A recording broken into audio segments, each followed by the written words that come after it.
dog it, I am mad. I am frustrated. I am ticked off. I am just, oh, I'm hoping this cigar is going to help me. Look, I'm so mad I turned it the wrong way. Oh, this thing compromiso. Dunbarton Tobacco and Trust. I'm Bob Cigar Guy, Travelers Rest, South Carolina, and I really am mad. This is not hyperbole. This is not putting on.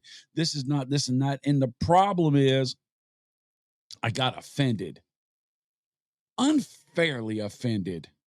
I think that's why it bothered me so much. But then I had to drive home for a half an hour from work today. And it just engage old man attitude. Ugh. It just made me mad. It almost got me to the point to where I was going to tell that individual that, look, who's your manager? And I'm not that guy. I don't do that. I usually let things slide when people in service positions screw up or they're rude or they're whatever. I'm like, you know what? Everybody has a bad day. I've had a bad day. I've had people cut me slack before, and maybe I need to cut this person some slack. I'm tough enough to handle whatever this assault on my whatever is, right? It's not that big of a deal, Bob. Brush it off. Be the bigger man. But yesterday, oh my God. It hit me out of the blue, number one. So I wasn't prepared for it. I had a lot of stuff going on in my mind. I was in an extreme hurry. But by the time I was in the middle of being mistreated,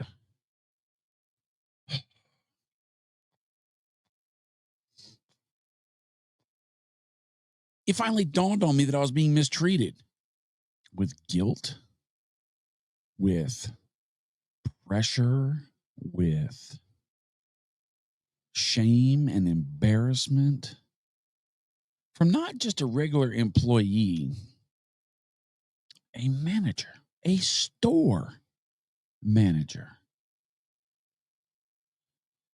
All right, so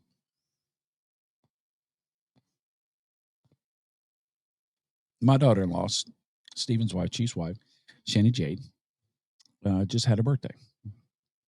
And they just got back from Conway near Myrtle Beach, where they go for 4th of July every year. And so the first lady's like, hey, everybody come over and let's do a cookout for Shani Jade's birthday. 5 grandkids are going to be over. Shani Jade, Stephen, and then Grace are going to be there, and then me and Sarah. So it's a passel of people. And we got a big deck. We built a huge deck. And the first lady loves to do things for the grandkids. And so every summer she goes and buys the craziest water, whatever they have on at Costco or Walmart or online or whatever. And just, right? And we break it all out and we fill it all up and the kids play and that's fine. That's fine. First lady's doing what the first lady does. Grammy does what she loves being the Grammy one. She loves being anything else and she's good at it. So the kids are having great memories. I'm down with that. But the fact that we've done so many of these things on the deck, we have learned that by the kids jumping around and playing around. By the way, she got a bounce house with a squirt gun cannon and a pool of water slide at the end, plus another slippy slide in the yard, right? So these kids are jumping around, bashing around, beating around. Well, it's on top of a wooden deck. It's a good deck, solid deck, man. You can park a truck on that deck, but it's still wood. There's a possibility of splinters or something shagging into the, into the thing and cutting it and ruining everybody's fun. So we put a tarp down. That's what we've been doing for years now. You throw down an extra tarp, and then that stops the abrasions and that stops the lacerations and stuff like that of whatever the inflatable is or the pool. Well, we didn't have a tarp. My tarps got old and I threw them all away. And so first lady texted me from work. I was working. And she said, Hey, where's tarps? I said, well, I got one in the truck right now, but it's not. What do you need? How big of a tarp do you need? He goes, oh, at least um, 8 by 11, which means 10 by 15. I need one about that size. And I said, oh, okay. And so I said, I got to stop at Harbor Freight on the way home. It's right on my way home. And she said, no, we'll just use that little tarp. I said, a little tarp's not going to do it. I'm going to stop and get a big tarp. I needed a tarp anyway because I need to do some painting and I wanted something put down on the deck so there's no paint on the deck. Right. And so that was just easy for me to say, I'll just stop and pick up a tarp and I'll pick up one for myself. So she goes, okay. She goes, but hurry. And I'm sitting there going, I'm just getting off of work. It's a 45-minute drive home. And now you want me to stop, but you're like, hurry. You got all those people. I was sitting there thinking, I thought this. I did not say this. You got all those people there. Send somebody to Walmart. Go get to the Dank's house. But no, I said, all right. I'll go as fast as I can. And I was hungry. So there's a Arby's right there. So I'm like, look, I told myself, I said, you're in a hurry. You need to get home because all the children need to play on the stuff and they can't play until I get the tarp so they can inflate it.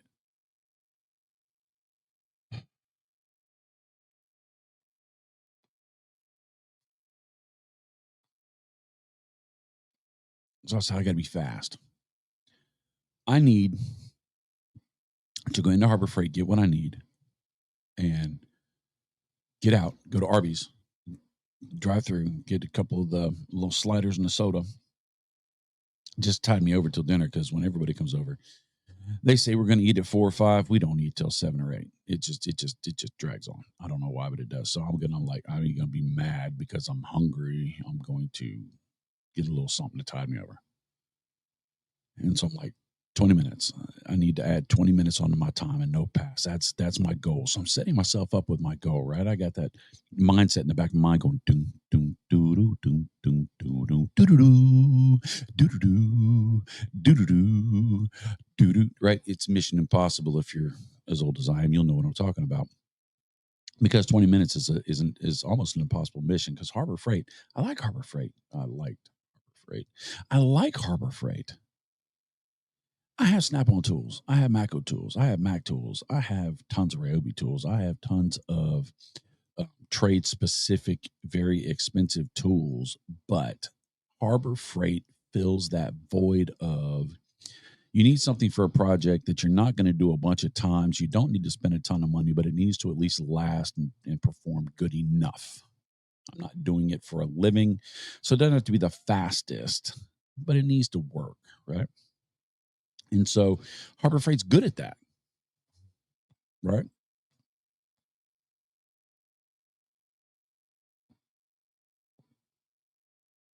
My man Mac Bergson is a Harbor Freight fiend. He actually, anytime he goes traveling and he goes into town, he's going to stop at Harbor Freight and use a coupon.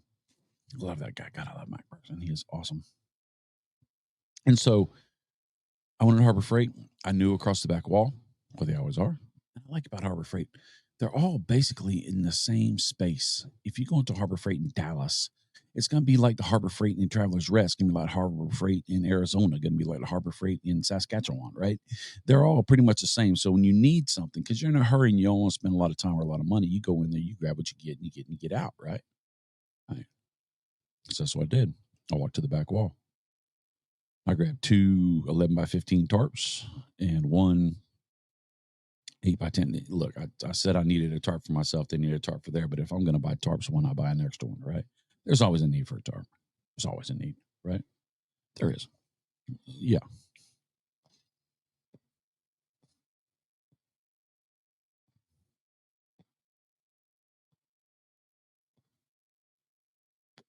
So I go in there, straight to the back,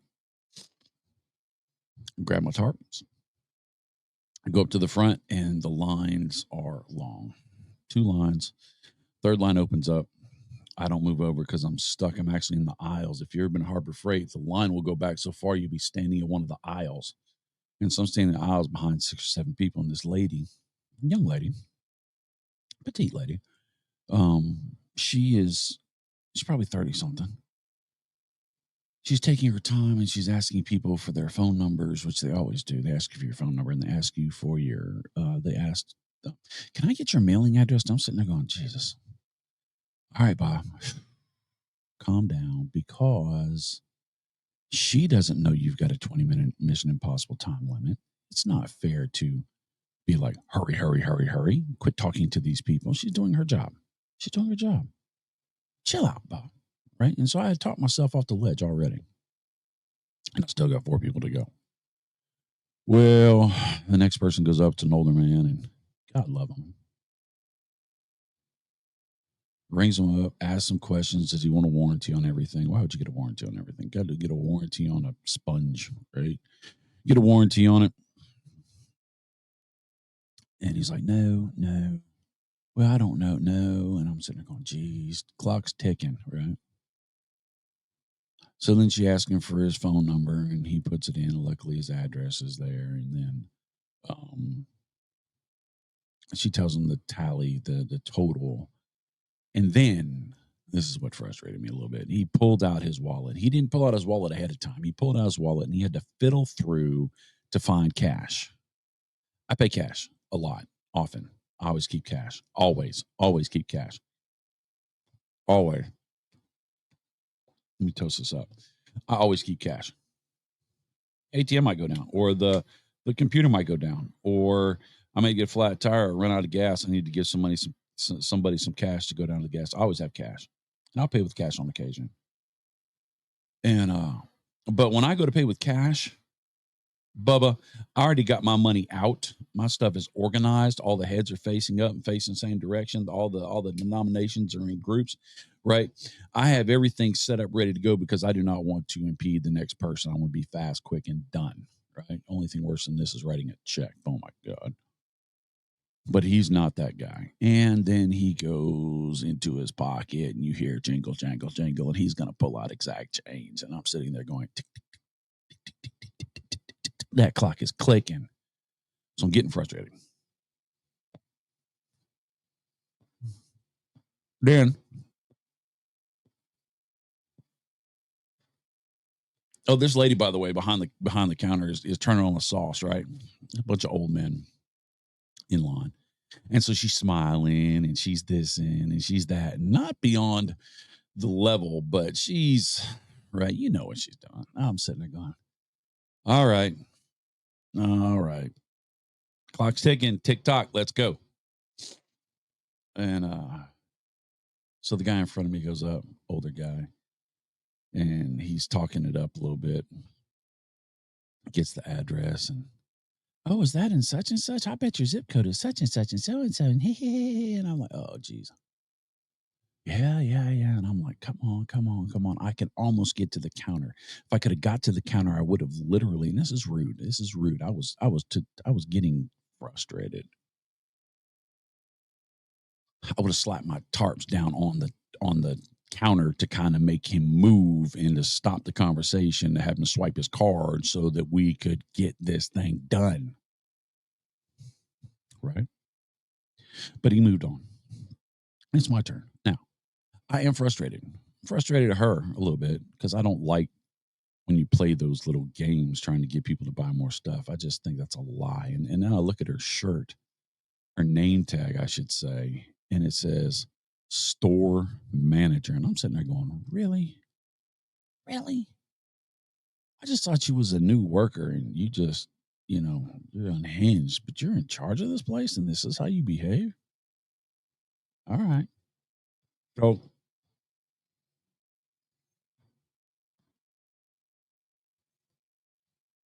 just because I'm frustrated with your service does not give me a right to be mean or rude. Not from jump. It doesn't. I got my own things going on inside, and you don't need me to vomit on you with my emotions. That's a fact. I've done many service oriented jobs in restaurants and stuff like that, and customer sales, and somebody comes in and they're just a jerk because they're having a bad day, or because they're just mad because they're in a hurry because they've got to go home to the slip and slide, and that's not fair. I'm not dumping my crap on you, but all of my sensors are not paying attention right now of, hey, Bob, this is going on. Hey, Bob, watch this. I'm really focused on getting out of there. My intensity, my filters aren't on either. I usually have filters. We all do, where it's a situation you don't behave in a way that you should or that you could because you're like, that's not the right thing to do. Well, those filters were either clogged or being replaced by maintenance or whatever, but they were not on. They were fast. They came out fast. Them words I said came out fast. So, and I'm not upset that I did this, because usually this is a point where I say, don't do what I do, don't do this and that. But I was violated. I was. And I handled it well enough, well adjacent, well ish.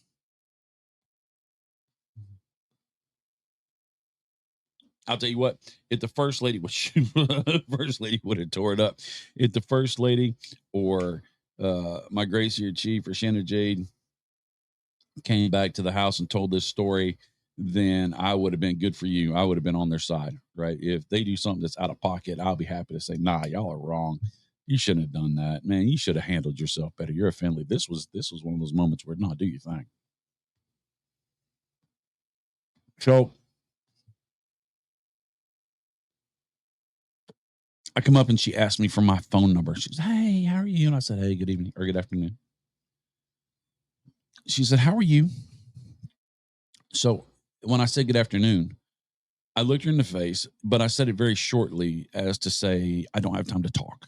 If you're good at what you do as a service representative, you'll know when a guy comes in or a girl, let me not be sexist, when a person comes in and they are just kind of polite but curt to the point, you know that they're in a hurry. And so the best way to serve them is to serve them fast, efficiently. Some people come in because they want to have a relationship with, they want to have a moment, they want to interact with somebody. Well, those you treat differently. You talk a little bit, you jaw a little bit, you smile a little bit, and you remember there are people behind them, but you treat them individually, right? And you think if you were a store manager, you would know that. Phone number, please. No, sorry. Hey, hon, what's your phone number? Don't like being called on. I don't. Unless you're like 60 years old at a meat and three restaurant, right? Then it's like your grandma, right? But don't be a lady that's younger than me calling me hun or sweetie or darling or love. Or, bruh, I get why you do it, but I don't like you doing it to me. Sorry, that's my own personal event. And usually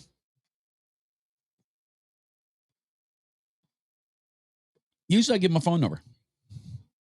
I do. Usually I give my phone number. And I'm busy in the process of opening up my wallet and pulling out my debit card, figuring out which card I'm going to use, because I'm transactional. I want to get this done. And so I want her to see I'm getting this done. I'm getting my stuff out. It's three freaking tarps and that's it. Then scan twice, beep, beep, beep, and you're dead, right? So I'm not really making eye contact. I'm down on my wallet and I'm not thinking about, I probably got 11 minutes left. I still got to go to Arby's because I want to go to Arby's. But if I stay here too long, I can't go to Arby's because I made my plan. Sorry, I'm retarded like that. Silly like that, I should say. And she goes, what's your phone number, hon? I said, no phone number. First assault. Didn't catch it. You don't have a phone? Still looking in my wallet. Debating on whether I want to use cash or card. Use card. I know you want to know.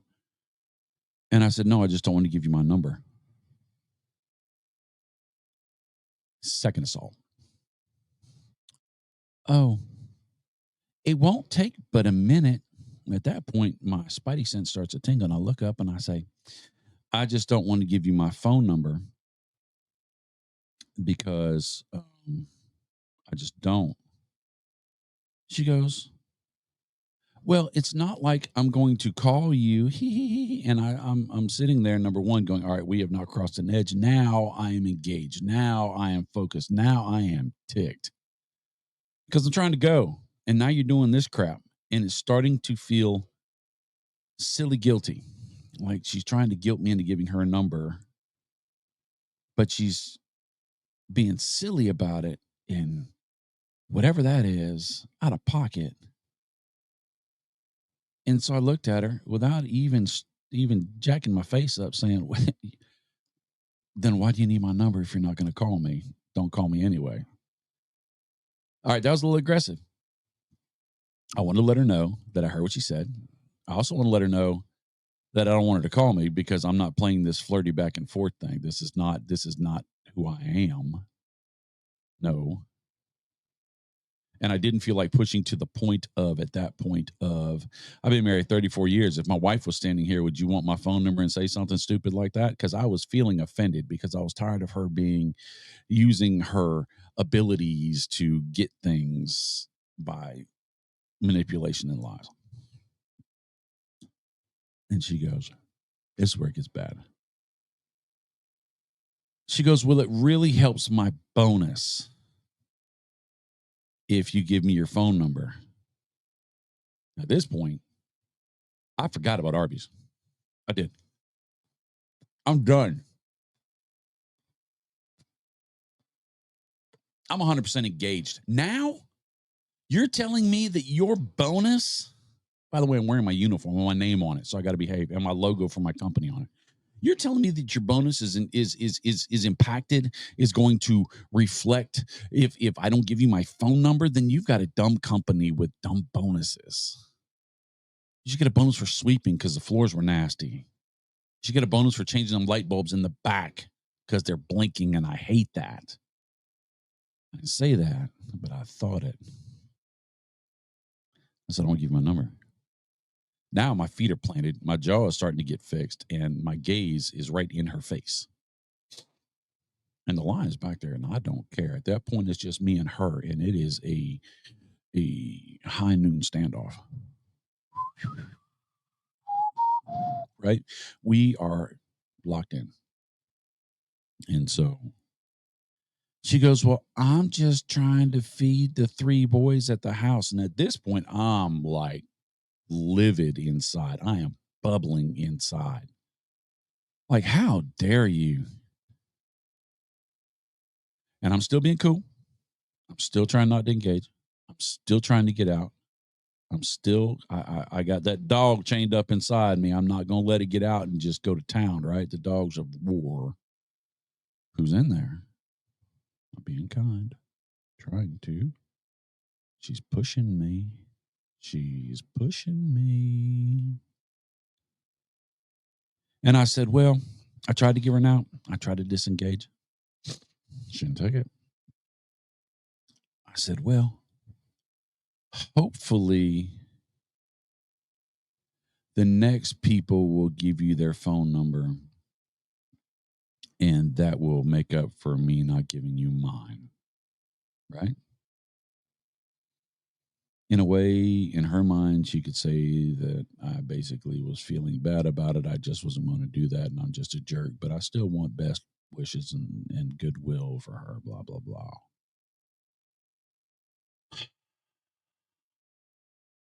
And it should have ended there.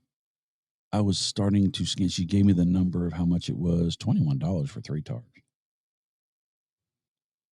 And I was scanning my card. And she goes, well, 7 people have already done exactly what you've done today.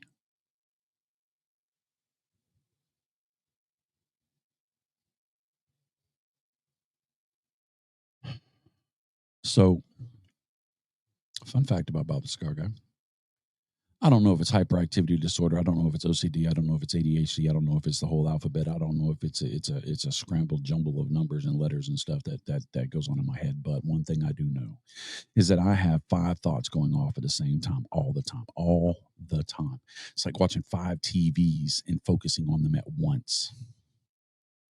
I do, which is dangerous for people that engage with me in a negative way and I choose to respond because they're not arguing with one person, they're arguing with five. And I've already got five answers by the time you finish your first statement.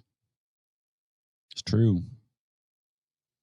I used to be bad. I used to use it for bad things. I used to be able to overwhelm and just I was mean. Now I keep it to myself. I just laugh at the jokes that I make in my head to myself, not out loud and not in physical form, because then people want to wrap you up in a jacket with long sleeves. But when she said that, oh, the things that came to my mind were all vicious. I actually had to say to myself, I got one thought in there that like, hey, let's get this together. Say, come up with something else. That don't work. We can't do that. That's not nice. So as she was handing me my receipt and smiling at me, I looked her in the eyes and I said, sounds like your company. No, it's not what I said. Sounds like people don't want to give you their phone number. Have a nice day. And out the door I walked. And I know, at least in her head, she called me some bad names, and I was fine with that. Now I know this video's gone longer than the 20 minutes from the Mission Impossible experience of going to Harbor Freight and going to Arby's, but I had to vent. I had to share. I was chewing it. I didn't talk about it at the house, doing all the house stuff. I didn't talk about it then because then it would bring everybody down.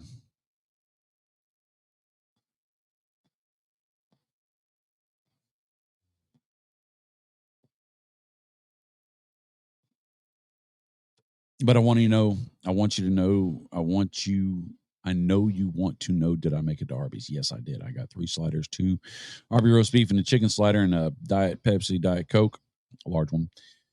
$11. Stupid. Stuff's expensive these days. Service was all right.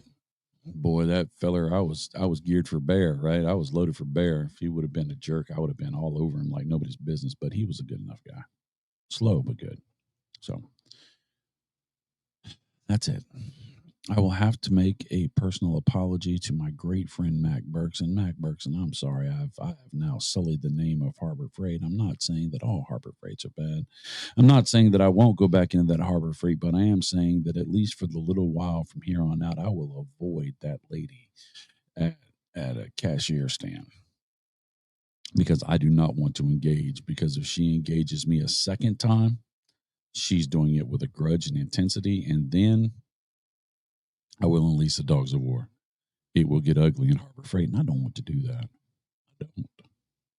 Or I'll just tell the first lady, and she'll go handle business. So, I'd love a comment. Leave me a comment. Tell me what your experiences are if you had experiences like that. Whether you're on this side of the counter or the other side of the counter. If you're on the other side of the counter, you're like that grumpy old man, blah, blah, blah, blah, blah. You're an idiot, Bob. But I'm down with that. I'm fine with that. I'd love to hear it. But I'm going to go. I got more stuff to do, and I'll see you later. By the way,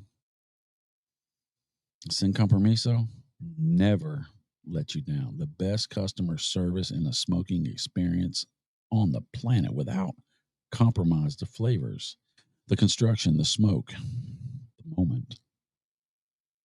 So good. So good.